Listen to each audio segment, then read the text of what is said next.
How are you kids doing, first of all? Great, thank you for being here. You are standing on the precipice, on the very edge of having your entire lives turned upside down by Star Trek fans. Are you ready for this?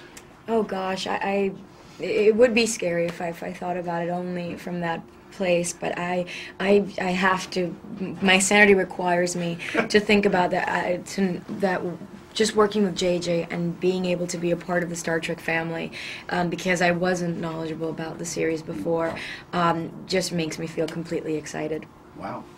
Yeah, for me, you know, I haven't even really thought about the sort of peripheral elements or the sort of follow-on effect from this movie being released. Yeah. You know, kind of, I feel like we're at the point where we're handing over a film that we really love, that we had a fun time making, and we're handing it over to an audience. Our film is now your film. It's your film, and we hope that that you guys appreciate it and love it and have as much fun watching it as we had making it. Now, as a guy that really, you know, I've been watching Star Trek for a long time, since the days of silent Star Trek, and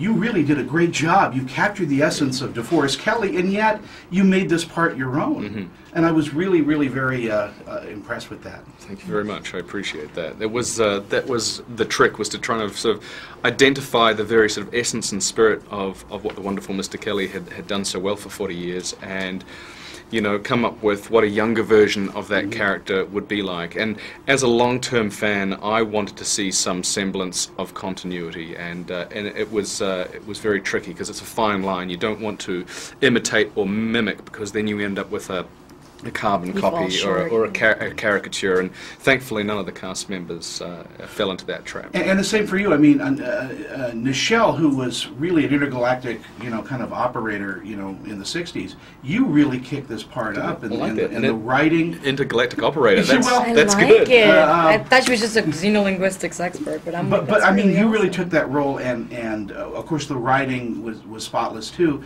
But you really gave her a sexuality and a presence that I don't think they could have done in the '60s, obviously.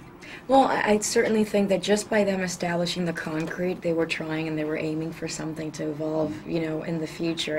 And the fact that we're here, and I'm, you know, reprising a role that at that time was inconceivable too. Sure.